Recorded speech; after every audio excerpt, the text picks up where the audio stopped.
Delayed gratification. Oh, yeah. Huge. Arguably the most important in my mind. Yeah, I think it is too, insofar as the self-discipline that it builds in. Success doesn't happen by accident. Success isn't for the chosen few, it's for the few that choose it. When I say success, that can be across a very, very broad range of spectrums. It's not just about money, but these are all habits or behaviors that will lead you to a higher level of whatever success may be in your chosen endeavor. So that idea of delayed gratification, when we're kids, and I see this, I've got young kids, when they're babies, they cry, they want food, they want a nappy change, they want to go to sleep, they want to cuddle. That's really the four key things when you're young. And we learn at that very young age that if we make enough noise and cry and squawk, we immediately get attention, and that changes as we become adults. Also changes when you have 5 kids too. It doesn't work when there's more behind you, so to speak. And so learning different ways to get what you want out of life is a very, very important evolutionary step to take.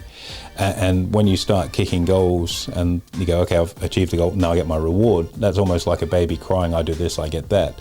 To really build that super mega muscle memory and iron will, I think, which is half the time what it takes to become successful, saying, I know I'm going to achieve this, but I've got such control over my desires, my instant needs of gratification. I'm going to wait and push it there and push it out a little bit so I can control myself to stretch myself and grow even more so that I'm worthy of that achievement. There's a huge amount of psychology. Hey guys, welcome to this week's Money and Investing Show. This week we are exploring 10 habits that are essential if you'd like to become a millionaire or indeed beyond.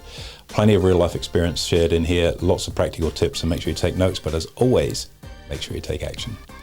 Hey guys, welcome to this week's Money and Investing Show with me, your host Andrew Baxter, and as always, my offsider and co-host, Mitch Olarenshaw. AB, good morning, and we've got a cracking little fun episode in fact in store today. It's the 10 financial habits of millionaires. We can share some personal anecdotes here, being both in that space. Also have some fun with today's episode. Interesting, it's a process, isn't it? And if I've had this conversation with a few people, buddies, peer group and whatnot, and it's really interesting the pattern that emerges with this. Success leaves clues. It does not happen by accident. That's right. And so, this will be an interesting one. Maybe we'll group this into some tools that are going to help people that have a goal to become financially independent. It doesn't have to become a millionaire because that's just a byproduct of putting in play these habits. Hopefully you get way beyond that too. But some initial steps and then some, I guess, more discernible behaviors that you have, and then really the ultimate outcome that comes from the other side of that. So let's break it into 3 and see how we go. Well, let's start off with the platform. So this is where you're building... The platform, that's the term I was looking for. The platform, so your skill set and your knowledge. Probably tip number 1 that I picked up from you, if I can just jump in here, is actually reading books. 100%. It's become an avid reader.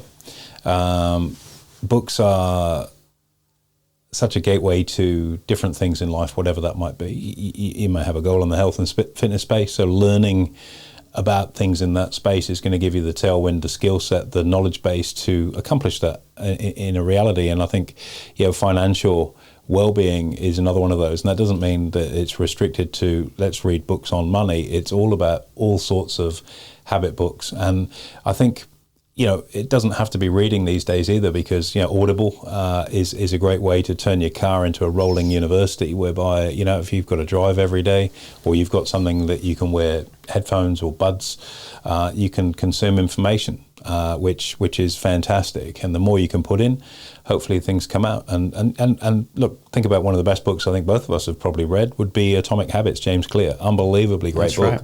Right. And putting into play some of the skills in there are measurable ways of, I think, improving your life immeasurably across a whole bunch of different particular axes. It's not just about money, it's just that habit. And that's the interesting thing about money. That's just a byproduct of having good habits. That's right. I think even more simpler too, one thing I've picked up personally is vocab. You read books, you tend to speak and think better words or more professional words. I find that therefore you're perception of your business acumen from potential clients, for example, is typically higher because you are saying higher vocabulary words just from reading books. Yep, that's true too. It's an expansionary thing to do. I've been an avid reader. I love reading. I always have. I'm starting to see that form in my kids now. You obviously you're not my kid, but seeing the growth pathway that you've been on, and some of the things that are sometimes in quite random spaces to read about that just give you this 20/20 view of life, and it does help you become an interesting person to listen to because That's right. It's engaging. It's like, oh, this person sounds like they know what they're talking about, and they can back it up where we're at. So avid reading, 100%, lock it in, try and read every single day if you can, never break the chain. All right, I come up with number one. What have you got for number two? Number two, I'd say delayed gratification. Oh, yeah. Huge. Arguably the most important in my mind. Yeah, I think it is too, insofar as the self-discipline that it builds in. Success doesn't happen by accident. Success isn't for the chosen few, it's for the few that choose it. When I say success, that can be across a very, very broad range of spectrums. It's not just about money, but these are all habits or behaviors that will lead you to a higher level of whatever success may be in your chosen endeavor. So that idea of delayed gratification, when we're kids, and I see this, I've got young kids, when they're babies, they cry, they want food, they want a nappy change, they want to go to sleep, they want to cuddle. That's really the four key things when you're young. And we learn at that very young age that if we make enough noise and cry and squawk, we immediately get attention, and that changes as we become adults. Also changes when you have 5 kids too. It doesn't work when there's more behind you, so to speak. And so learning different ways to get what you want out of life is a very, very important evolutionary step to take. And when you start kicking goals and you go, okay, I've achieved the goal, now I get my reward, that's almost like a baby crying, I do this, I get that.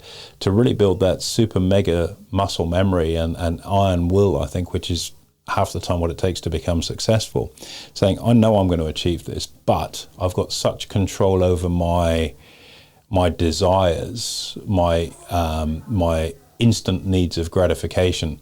I'm going to wait and push it there and push it out a little bit so I can control myself, to stretch myself and grow even more so that I'm worthy of that achievement. There's a huge amount of psychology within there. Potentially the outcome being better the longer you leave it too, right? Absolutely. I mean, look at the marshmallow experiment, which was done, I think, in the 70s, where they offered kids, That's right. You can have a marshmallow now, or if you want to wait 10 minutes, you can have 2, or you can have a pretzel or some other snack or treat if you want to wait.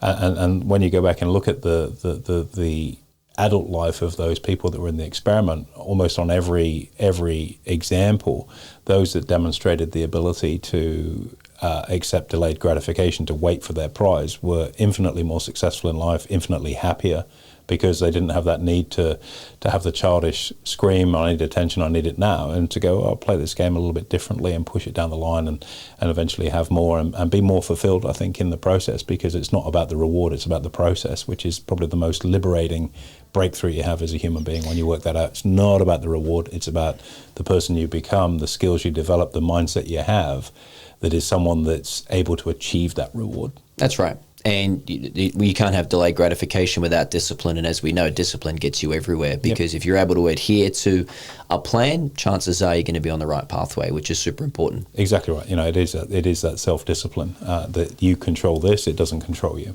That's right.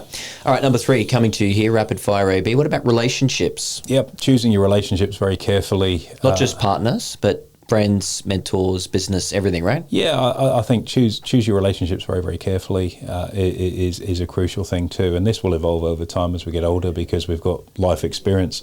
Certainly your peer group or the people that you hang around with. And it's often said, show me the 10 people you hang around, I'll show you where you're going to get to. And so it's not about, let's be very clear on this, it's not about being a social climber and trying to, sort of get dragged by other people to a level. I'll give you an example of this. I had a former business associate of mine, and I'd probably describe him as an amora fish.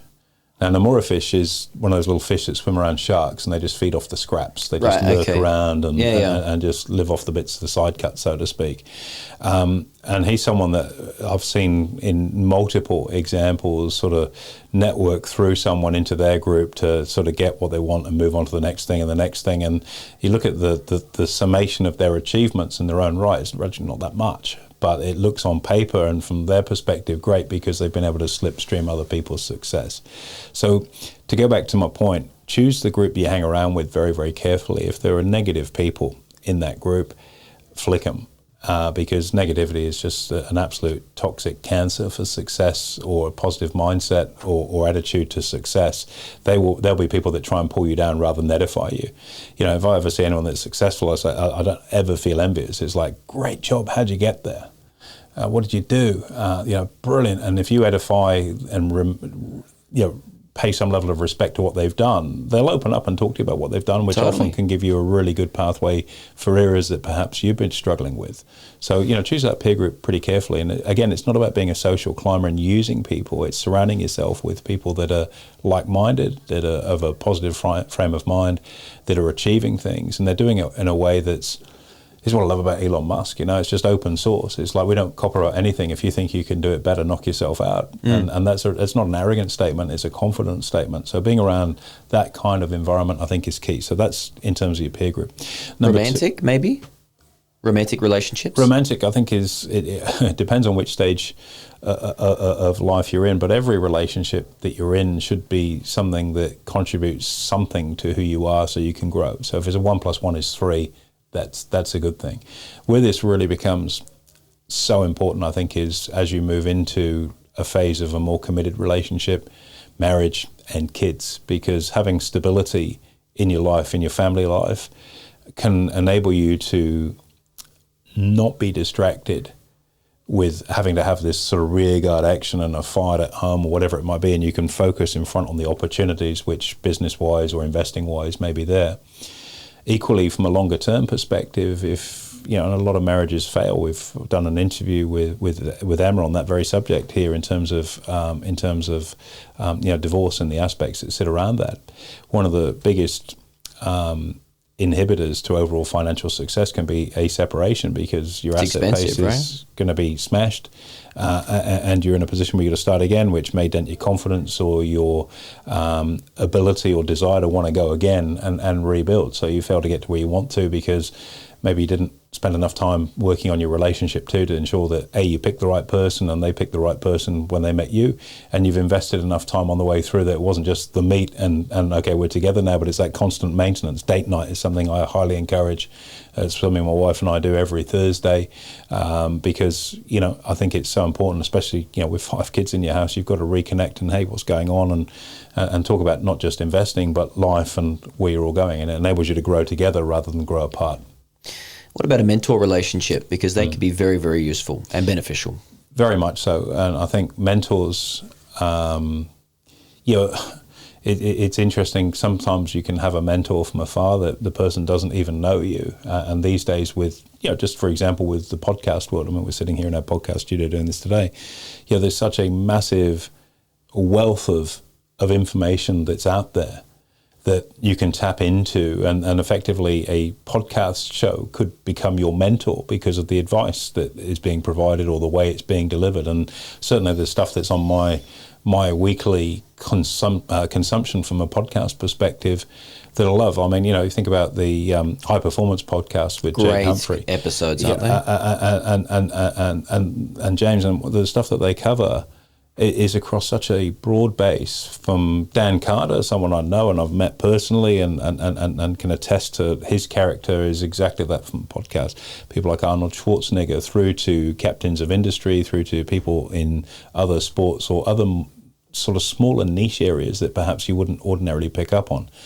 And the gems of wisdom that can come from them, it is hugely powerful in your journey, and that's someone you don't even know. It's just a service that you're subscribing to. But I think where mentoring becomes really powerful, and it is that accountability. If you're able to have a mentor that that you go into, or a mentoring relationship with, which we do with certain of our clients and certainly some of our staff too, where it's like, okay, two or three things when it comes to mentor. Number one, you want to find someone that's on the pathway that you're on, or you want to be on, that's ideally further along, and you have to sacrifice your ego, which I'm sure we'll talk about as a skill set that's massively important in your success pathway. So you got to sacrifice. You can say, listen, I'd love to be where you're at. I'm all ears, I'm a sponge, help me. And I've done that on the other side of the ledger, and I've been a mentor to a lot of people too. And I remember one of my early mentors, and my mum and dad were great mentors to me. My mother's passed away sadly, but my dad still is, in different ways that he wouldn't even know. Because we've obviously got a lifetime of relationship, and every now and then he'll just throw something that really sits and resonates with me and I think about. And so he doesn't know this, but he most certainly would be the most important mentor in my life. It's beautiful. And I'll tell him that when I see him over a beer, and he'll go, "Oh, mumbo jumbo, son, I'm just your dad," and that's Dad's been on here, so we all know who he is. But I think in other instances, I had one early on in my career where I was in the morass of graduate trainees, and I wanted to step out of that. And there was a guy that was a couple of years ahead of me from a very similar background, and I said, "Look, would you help me?" And he's Jim, his name was, and he said, "Yes, I will, but you've got to do it. I'll help you. I'll tell you what's out there. I'll give you some guidelines, but ultimately, Andrew, you have to do it. And the day you stop doing it we will cease this relationship. But if you put into play and run hard, I'll be here with you every step of the way." And I think that's a really important boundary to set, that I'll tell you what to do and give you some indications, or maybe not tell you what to do, but give you some things to think about as to what you could and should be doing, and take them on board. If you do nothing with it and you choose not to follow it through, I'm too busy to waste my time on someone that doesn't want to listen. And that was an example. There've been other people that are as I've gotten older, that are in different spaces that have had quite a profound impact on what I do in that regard too. And I mean, you can speak to this too. Having a mentor is key, but it's got to be the right person. They've got to be of the same moral frame, I think, which is probably the most important thing. Because oftentimes, I mean, we're talking about money here. We're going to run way over time with this one. We are. I'm just listening to this. But it's not just about money. You could say, I want to make as much money as I can, as humanly possible, and I'm prepared to do anything for it. That's not going to end well, because there needs to be a moral framework in what you do. There's so many things that you can do ethically. The best way to make money, and somebody else that's been very close to me at various chapters in my life, Tony Robbins, is that the way to really create wealth is to provide enormous value to people and over-deliver on that. And if you provide value to people and keep over-delivering on it, you and yourself will become successful and you'll become wealthy because of it. It's a byproduct of doing the right thing.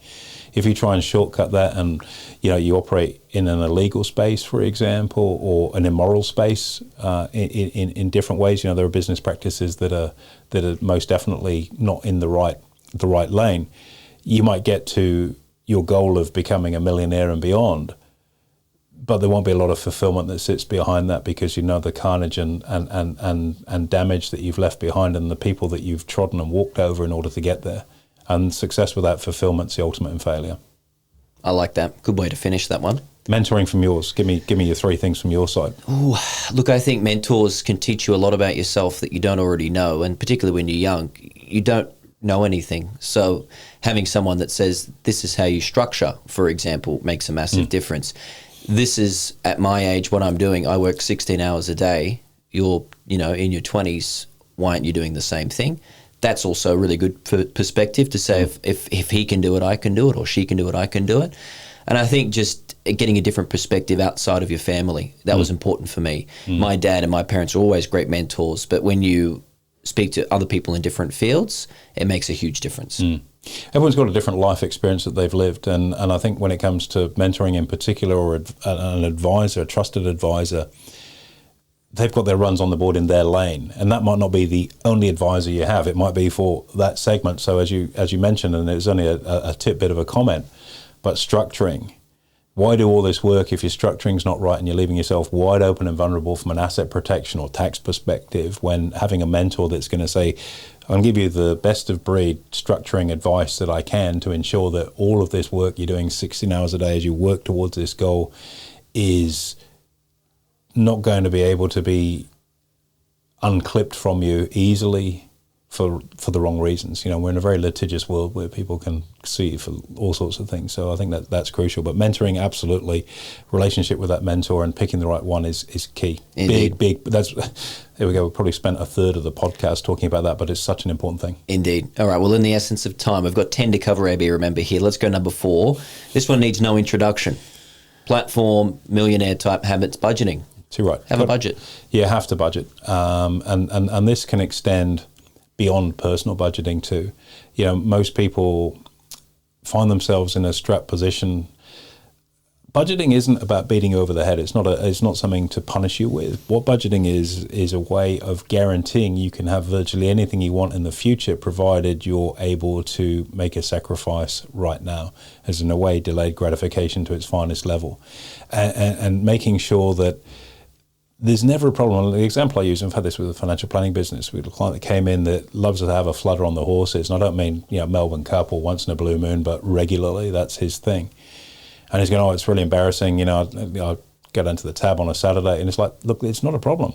Because if you've got a limit, it might be 200, 500, whatever the number is of going to the tab on a Saturday, budget for it. And provided it's catered for within that, it's not a problem. Well, how you choose your money is up to you. It's what you enjoy right? doing. It's your hobby. It's fun for you. It's a release valve. That's all cool, provided it's within the budget. When it's outside of the budget, then it becomes a problem. And so he's feeling really comfortable with that now. In fact, he's punting a lot less. And there's more going. It's really interesting to watch this because it's just like, we're not going to scorn you for it. Say, look, no problem at all. Let's just put it in the budget. You carry on doing that. No drama. Enjoy, get everything out of it you need to, and then everything else is covered. Now he's doing a lot less of that and a lot more of this, which is fantastic. Indeed. But budgeting, absolutely crucial. Most businesses fail.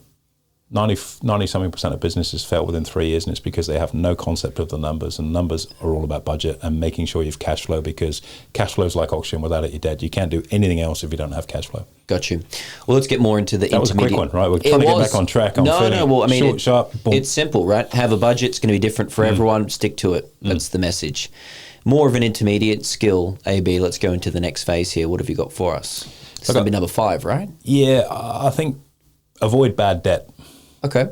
So credit cards, things like that? Yeah, like we've talked about debt, and you can have a blanket statement on debt, like, I go back to my dad, he hates debt, full stop. And I don't particularly like debt either. I've inherited that particular value from my dad. And it's probably cost me a lot of money in terms of opportunity, and I'm a more sophisticated investor, so I should better handle it. And there are times where I will look to it, but it's very, very rare. And I think, debt isn't necessarily a bad thing, because there's obviously good debt. If you've investment properties and let's say they're negatively geared, you've got debt and you're losing money, but that's offset against your tax. So you're building out a longer term asset growth pathway, and you're using debt as a way to fund it and getting tax benefit. That's a smart example.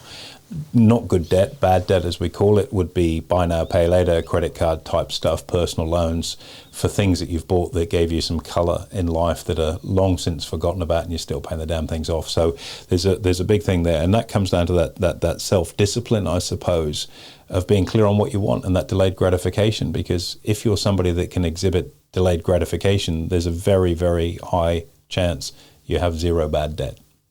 Nice. I like that. If you're someone that needs everything now, and you've got this void in your life that perhaps retail therapy, online shopping, whatever it might be, goes to fill on a Friday night when you're sat at home on the couch having a glass of wine and you're unhappy with life, probably trolling us on Facebook, which is when most of that sort of stuff. Hey, that gives me happens. Great gratification responding to those comments. I like that. Too right. And so, that spend to fill that void is a very, very good example of how bad debt can quickly build up. So, don't have bad debt. Be very strategic when you borrow. Factor those numbers in and look at what your return over time is on that. So, HEX debt, for example, is probably good debt, because in theory, at least it should be, because you've acquired a high level of education, and you should be able to acquire a higher level of income on the back of that. That's technically how it works. If you've spent 15 years getting a humanities or social studies degree that's never going to get you a job anywhere of any note that's going to give you the income to pay it off, well, that was a choice that you made, and that then probably becomes bad debt. So very much focus on good debt, which is asset producing type stuff, or income producing stuff, should I say. I guess a lot of this next component here, we talk about budgeting and then bad debt. So we're talking about starting to look to invest. Probably the sixth habit on here, I think we're up to number 6, would be saving more than you spend, because you can't have any goals to invest, to do anything or buy any assets if you don't save money. Well, if you've got your budget under control and you're exercising some level of restraint from a delayed gratification perspective, that notion of saving and having an emergency fund is crucial. Oh yeah, that's a good one. And it's really interesting. You talk about someone becoming a millionaire. Why would I need to worry about having a month's worth of my bills, or 3 months is what I'd actually advocate. We do that in the book quite comprehensively. And the reason for that, it removes noise and distraction. If you're in business, there are going to be times when you need to take risk.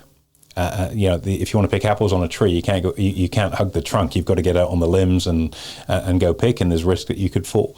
Well, taking that analogy a step further, there's always a risk that things can go wrong, and you need to have that emergency fund to be able to fall back on in case you go through a period of time where, let's say you've got an online sales and marketing type business, and so you have to prepay your marketing fees using social media, for argument's sake, and for whatever reason the marketing is a dud, it doesn't work, and you're unable to convert on the back of it. So you might have put out $20, $30, $50, $100,000 up front on advertising that then failed. So not only have you put the cash out, but the 3, 5, 10x that you're expecting to get back on your advertising hasn't come in. It's left you in a bit of a hole. So you might then need to say, well, do we close the business, or do we just refine our advertising and get our messaging right and scale it back, or whatever the business process that you need to go through as per your plan. But what are you going to live on in the meantime if you can't draw a wage out of your business? And you might have to revert for a month or two on that emergency fund if you're unable to pay yourself through that period of time. It could be the same even if you just lost your job, even as an employee. A more simpler example, right? Very much so. So you have to have that fire break in there. And I think that the peace of mind, when you're stressed and go into that sort of red brain type mode, your decision making is not great. It's very impulsive, it's very emotive, and it's all over the shop. So by removing stress through some of these really basic things, they're world-class basics at the end of the day, and becoming wealthy, there are some, I can sum it up very clearly in a couple of minutes' time perhaps, but the reality is there are simple steps. If you follow them, the default outcome is to become financially successful. And they are basic, but they're important. So why would having an emergency fund be there? Well, because it stops you stressing about money, which gives you a level out or clarity in your decision making, because red brain isn't flashing off going, oh, gee, you got the rates, the land tax, the electricity bill, school fees, all the noise at my credit card, all the stuff. Got that covered. Focus on this next decision here, which is going to amplify what your income can be without the noise or distraction of that. Something that's very, very important. Well, speaking of distraction, noise, and also income, if we're getting to this stage of your habit-building millionaire type setup, probably a big thing to keep in check is your ego, because the better that you do, the closer you do become to be a millionaire and beyond, the more of a temptation there is to go shopping for nice cars and shoes and start to travel a little bit more than what you should. How do you keep that in check? You have to have some colour. We love colour. But that's, again, if you've got delayed gratification and you've kicked the goal that you set out to, then those things can often follow on the back of it. But I think there's a very, very strong case for staying under the radar and not letting the world know what you're about. Now, we've got a mutual friend who was very, very good at that for a very long time, of operating well and truly under the radar. And then, unfortunately for him, there was a story on a property that he sold, which happened to be one of the most expensive properties in southeast Queensland to at ever the time. Exist, yeah. And then his cover was blown, and I know he's so cranky about that because he's done such a brilliant job of being able to stay under the radar for so long, and it gave him an enormous competitive advantage, I think, in his business dealings by being under the radar, and that cover was sort of gone.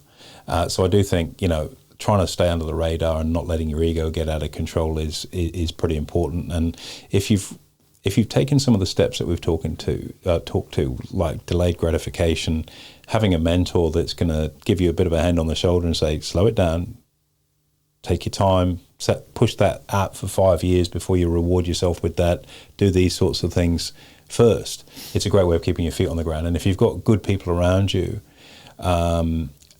that can be a really useful way of staying in check, because your ego means you're starting to do things for recognition or significance perspective, as opposed to because they're necessarily the right thing or the best thing to do. My wife always says Emma's great at putting the pin in my balloon in the nicest possible way. She said, it's a good job you've got me, because I'm I'm the only person that really keeps your feet on the ground. And if you sort of think about it, I don't have anyone to answer to. I was an only child. I'm a CEO of a business. And so I don't have a board to answer to, but I've got a really strong and smart wife, which is why relationships are so important, to act as a sounding board and to kind of help keep me in check. And I don't mean, and I say that's a really personal thing, and it works really well for me, because she is a very, very smart person. She knows me well. We both chose well, I think, and I think that's really important. And where I see people going wrong, and unfortunately, you see this in today's social media driven world, that Instagram and decision making based on, I saw something on Instagram or they look like they're doing really well, means that you've got to kind of try and play the same game if you want to be recognized as being as successful. And the real successful people are just so behind the scenes and not out there showing it all off because it's real. And then they know they can, because they practice delayed gratifications, but they choose not to, which makes them stronger. And I'm not saying you've got to drive around in an old 30-year-old Datsun. Or my dad's got one of those, actually. 1965 build. It's cracker. Probably worth a bit of money. That's why Dino's got it, right? That's right. Good investment, He's smart. knowing him. Or walking around in rags to try and be the millionaire next door. It just means just being a little bit sensible with how you play the game. And and to that end, you think about people like Warren Buffett. I don't agree with this either, but I think it's a bit extreme. You're driving around in a 30-year-old car. It's like that. He spends $2 on breakfast every day if he's had a good day, and only $1 if he's had a bad day the day before. Yeah, and I'm sure that's great. I'm sure that ticks boxes. It wouldn't work for me. No, but that doesn't mean to say I'm better or he's better than everyone's. We don't got eat their McDonald's, right? So yeah, I don't do McDonald's actually. No, it's an interesting one. I'd be frightened who might pop out and try and serve me fries at the minute, especially in the US. But I think ego is a massive one, and it's probably the hardest one as a male to deal with, and there's no gender bias in this statement, because I think it's fair to say that males typically have a more overdeveloped ego than females, and I think to that end it's probably why women can often be better traders than men, because they don't let their ego get in the way of their decision making. So there's just little interesting nuance in there too. Very nice. Well, let's get into the more advanced stage of today. We've got 3 more habits left. I think probably number 8, we mentioned it prior, but let's expand on it a little bit more, and that would be getting good tax advice. Yep, tax and structuring advice 100%, because it's not what you make, it's what you get to keep at the end of the day. And to be fair, we live here in Australia in a reasonably high tax environment. And equally, there are other parts of the world, the US and other countries around the world that are in that space too. And so getting yourself structured in a way legitimately, and I think this is really, really important to emphasize, where you're not trying to do something that's dodgy or offshore or bottom of the harbor, or there's some little haven in the Caribbean I can go and do my business from, and that sort of stuff ultimately will lead you to come unstuck. And if you've got a mentor who's any good and you talk to them about that, they'll say, don't do it, because it just leads to longer term, bigger problems that are very, very expensive to fix, take up a lot of bandwidth, will blow you off course for trying to be smart and beat the system. Get yourself structured in the right way that you can, the most efficient way, get great tax advice. We've got wonderful people around us in our business that provide that sort of thing. And then, and I say this to people, it's not tongue in cheek, get your structuring done properly. And then once you've got it as optimized as you can be, the next goal you should have is to try and pay $5 million a year tax. Okay. And if you do that, that means you're killing it, right? You have done very, very well. And again, there will be people perhaps listening to this going, "Oh, this is how the rich get richer." And it's not about the rich getting richer. It's understanding what the rule book is, and then playing to that rule book. You couldn't run out on a footy field or a soccer field and expect to win a game unless you knew what the rules of that game actually were. And I think tax is a particularly important one. And so, whether that be through having various company structures versus what your marginal tax rate could be, having superannuation, which obviously is very, very tax effective, and building assets through that structure, it's crucial to do, and they are facilities that are available for everybody. It's much harder if you're a pay-as-you-go person to get by, but just get really good advice on what you can do there. All right, number 9, our penultimate topic for today, building out alternate income sources. I think that's a pretty common habit amongst those who are really successful. It's exactly right. When you have a model or an income that's very skewed towards one source, you can very quickly get accustomed to that source of income, and if it happens to get disrupted, it leaves you in a really vulnerable position. For most people, that's their job. And if you go through a tougher time within the economy, you could get laid off, your company could go out of business. There's a lot of things that can go wrong there. So working on that plan B income, that side hustle, is extremely important. And there are various people, you should have 5 sources of income, which, we spoke to somebody on Friday that was specifically talking about that. They were too, weren't they? Yeah. And you wouldn't expect that from someone. So you get business income over here, you've got a job, you've got a rental property, stock market investment, and I think the 5th one was what we're going to help them work on, wasn't it? That's right. And so there are those different pathways. So having a side hustle is key. And often I feel like I'm flogging a dead horse to people on this. So look, I've got a good job. Just pick an argument, say you're a pharmacist. Okay, you've got a great job and you're going to earn roughly this over your career because it is capped. And it's capped by either how many hours you work there, or if you break out and buy your own pharmacy, maybe you can start to scale, but you'd be in the minority of people that are able to do that. Very competitive environment with the grocers and all the rest of it doing the same thing. So what are you going to do? Well, you need something extra, right? Yeah, but I've got a very high level degree, so why would I want to mess around trying to start something new on the side, and it's a stressful job that I have? Well, you go, there's probably, with the best one in the world, you probably work 40 hours a week, which leaves a massive slab of time outside to do that. Secondly, how fulfilling. You might love what you do, but finding something that potentially is, and this is by no means any kind of criticism as to pharmacists, I'm just using it as an example. Finding something that you enjoy doing could give you a higher level of fulfillment too. So it becomes a paid hobby on the side. I enjoy doing this, and I can make some money with this, which probably isn't going to be much at the start, which is why having a mentor that's going to encourage you on this journey is key. No real business starts kicking massive goals. There's always a really decent lead time going into it before it starts to become commercial. So I'm putting all this time and effort and I'm making nothing out of it till you hit that flexion point and it starts to go. And it could be across anything. It could be you could have a business selling stuff on Amazon, for example. It could be you're writing a book. It could be that you've developed a coaching business. It could be that there's no end to the things into driving Uber. There's no end to the things that you can do with your time to convert to dollars. And the idea of that is really twofold. Number one, it's giving you more cash flow, which we spoke of as being insanely important. Cash flow is like oxygen. Without it, we're dead. More cash flow, more money to invest, more chance to buy an income-producing asset, which is then going to give you an additional stream of income to take away your reliance on working. And that's the lens through which to look. And it may be that sideline income that you start to build up on a bit of a project becomes the mainstay of your life. And I've seen that happen for many, many people. It can most certainly happen.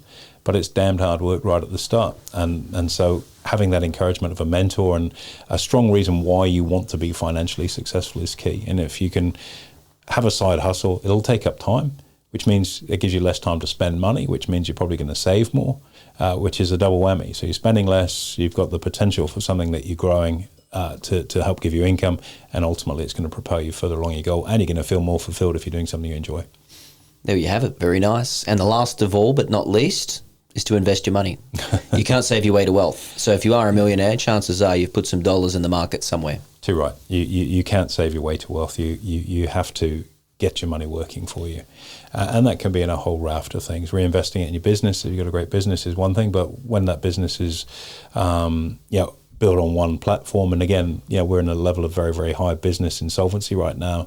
Do you really want to do that? Getting money out of your business is also probably important. So you've got to leave enough in to grow the thing, but you've got to start ripping it out and putting that into other assets that are going to give you cash flow long term, because ultimately when those cash flow assets you have outside of work surpass that you earn with work, you're in a very fortunate position where you can go, look, I might give my job to somebody else that really needs it.